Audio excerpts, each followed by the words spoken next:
Welcome to Cooking with the Cook Sisters, brought to you by the United States Botanic Garden. We're very pleased to be with you regularly to offer online cooking demonstrations and home garden tips. Hi, I'm Danielle Cook. Today is all about a springtime favorite, asparagus, and I'm going to show you my favorite way of roasting them. But before we get cooking, Adrienne, the other cook sister, is out in her garden. So let's go see. Hi, I'm Adrienne. Welcome to my garden. I love asparagus so much it must have been the first food I was fed when I was a baby. We're going to talk today about growing asparagus. It's a real investment in the future. Let me show you how. I planted my asparagus a year ago at the very beginning of the pandemic. It's still very early in their growth. I'm very pleased to see a couple of nice-sized spears coming up. If it's a little early to see much activity above ground, there's plenty going on below ground. Asparagus are grown from root clusters that can be purchased from garden centers or online.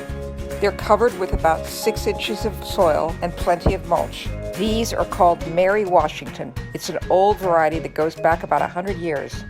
Harvesting should be kept at an absolute minimum for the first couple of years. The plants gain strength from the foliage that grows so lushly all summer long.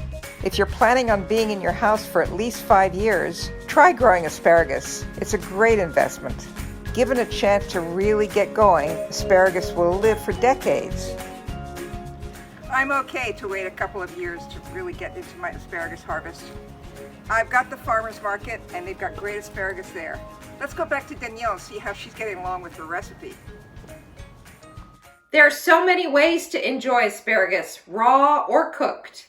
And today we're going to do something really simple using a cast iron pan.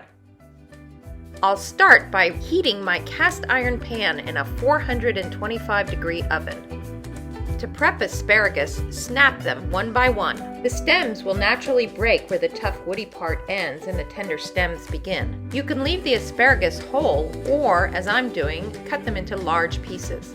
Asparagus are a great source of fiber, folates, and vitamins A, C, and K. I'll add just the slightest drizzle of olive oil and give the pieces a good shake. While the cast iron skillet continues to get hot in the oven, I'm going to turn my attention to the breadcrumb walnut topping. Toasting walnuts in a dry saute pan over a medium heat. Keep stirring the walnuts or shake the pan as they will brown quickly. Once they're nicely toasted, I'm going to finely chop them in a mini food processor. The cast iron skillet is smoking hot, so let's add the asparagus. Roasting time won't be more than 8 to 10 minutes, and we'll keep a close eye on the asparagus. To finish the topping, I'm now going to toast the panko breadcrumbs in the dry skillet.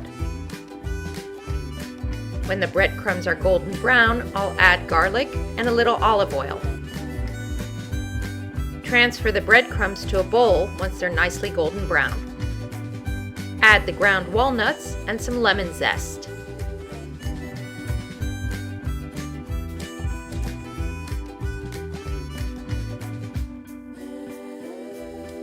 Let's check the asparagus. Oh, they're ready. It's important to get them out of the cast iron pan right away or they'll overcook. And now I'll add a little bit of sea salt and my walnut breadcrumb topping.